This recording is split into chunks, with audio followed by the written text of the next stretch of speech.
din domeniul public al statului român și administrarea Ministerului Tineretului și Sportului, Direcția Județeană pentru Sport Tineret Vrancea, în domeniul public al municipiului Focșani și administrarea Consiliului Local al municipiului Focșani. Inițiatorul viceprimar Ionel Gabriel Necula. Discuții. Nu văd nevoie să vă răspund.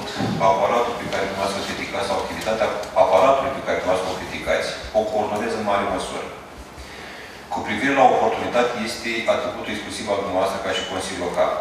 Însă, proiectul de față, care face obiectul proiectului numărul 19, are un simplu obiect. Solicitarea trecerii din patrimoniul Ministerului la Consiliul Local. Dacă dumneavoastră considerați că cifrele erau relevante în sosirea acestui proiect, cred că nu au relevanță. Am văzut și eu și dumneavoastră cu siguranță de monitor oficial N hotărâri de guvern prin care să trec bunuri imobile dintr-un sens în altul, ori de la colectivități către ministeri, ori de la ministerii către colectivități. Vă rog să vă pronunțați cu privire la oportunitate, lăsând atributul coordonării activității aparatului propriu, mie în măsura în care îl revine, și domnului viceprimar, care este reprezentantul UAT-ului în această sală. Vă mulțumesc. Da, domnul Măsă. Sala sporturilor este destinată special practicării sportului de performanță, domnule viceprimar. Deci nu este făcută pentru sportul de masă. Sportul de masă poate fi susținut de sălile de sport din subordinea Consiliului Local. Mă refer la sălile de sport de la licee, de la școli. Nu în sala polivalentă, acolo se țin poliții oficiale și alte lucruri. Iar cât despre sportul de masă, vă informez, domnule viceprimar, în calitate de inițiator al acestui proiect, că Poliția, Inspectoratul pentru Situații de Urgență, Finanțele Publice, 3-4 cluburi de copii cluburi de copii își desfășoară în mod gratuit momente, ore de recreare pe proiectul Mișcare pentru Sănătate. Cât despre activitatele PS Focșani. Aceasta se desfășoară în condiții foarte bune în sala de sport proprie. Din ceea ce știu, anul acesta a fost alocată suma de 600.000 de lei pentru refacerea suprafeței de joc și alte reparații la sala liceului cu program sportiv. CSM 2007 Focșani a plătit în anul 2015 suma de 56.595 de lei, în condiții în care echipele de volei și handbal seniori, basket, șah și arte marțiale își desfășoară activitatea, antrenamente și competiții oficiale în sala sporturilor. CSS Judo, Centrul de Excelență la Judo, își desfășoară activitatea în 2010, însă doar de la 1 ianuarie 2016 i s-a perceput acest tarif de 140 de lei pe lună. Este făcută de municipalitate, este făcută de toți cetățenii. După aceea a fost preluată de minister. Deci suntem îndreptățiți să cerem aceasta. Că vom primi avizul, că nu vom primi, repet, această sală este construită de toți focșăneni. Deci clar, deci nu putem... Domnule consilier, cheltuielile normale, deci cheltuielile minime sunt de 480.500 de lei. Venitul pe 2015 a fost de 151.500 de lei. Pentru simplu fapt că, în primul rând, am mers mai mult pe programul de susținere a sportului de masă, contrar a ceea ce scrie în acest raport, și am lăsat mai multe entități, structuri sportive să intre gratuit în sala polivalentă. Diferența de cheltuieli este susținută de Ministerul Tineretului și Sportului. Deci pierderea ar fi undeva de 350.000 de lei anual. Faptul că această clădire produce venituri, da? Era obligată după anul 2008, la plata impozitului pe teren și clădiri.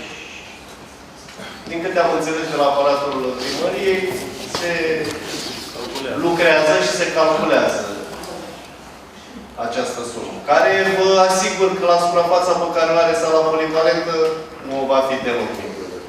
Și stau bine să mă gândesc dacă se merită ca Ministerul să plătească atâția bani. Da? În altă ordine de idei, veniturile pe care dumneavoastră nu ni le prezentați aici și ne prezentați doar cheltuieli,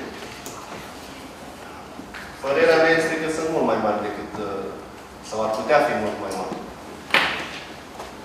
Nu vreau să vă apreciez munca de manager, dar dumneavoastră ați afirmat principiile pe care le-ați avansat aici, că sunteți în 2015 cu un deficit așa de sumele pe care le-ați spus, au un deficit de vreo 300.000.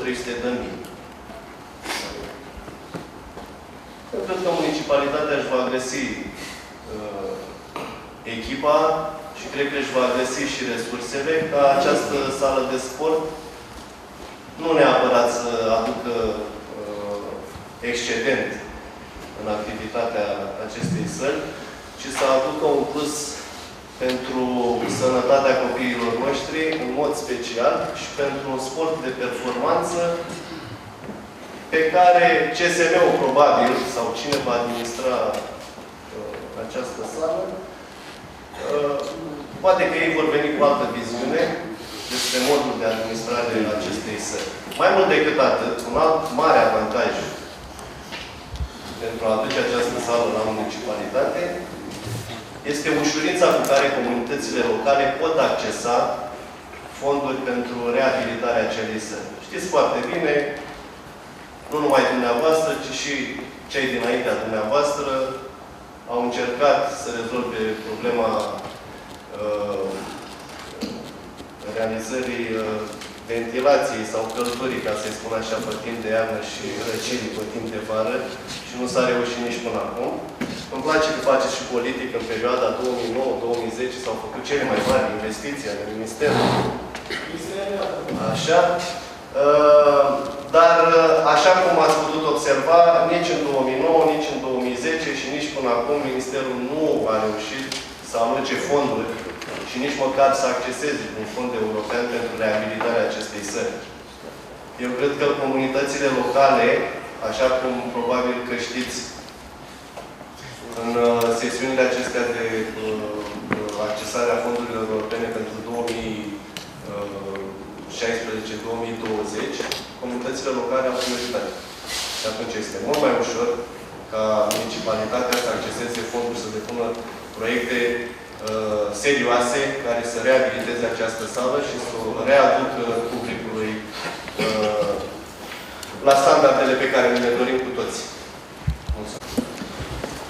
În conformitate cu legea 227 sau fosta 571 Codul Fiscal, spațiile, clădirile aparținând instituțiilor publice sunt scutite de la plata impozitului, cu excepția celor în care se desfășoară activități economice. În urmă cu câțiva ani de zile urmare auditului făcut de Curtea de Conturi, am solicitat de la sala polivalentă dacă au spații închiriate și dacă se realizează activități economice. Răspunsul a fost că nu. Din păcate, nu am reușit să găsesc răspunsul. Aveți documentul la dumneavoastră? Nu l-am mai găsit. E vorba de anul 2008. Dar avem corespondența și s-ar putea să găsesc toate documentația la Curtea de Conturi, pentru că ei atunci au cerut copii după toate documentele înaintate.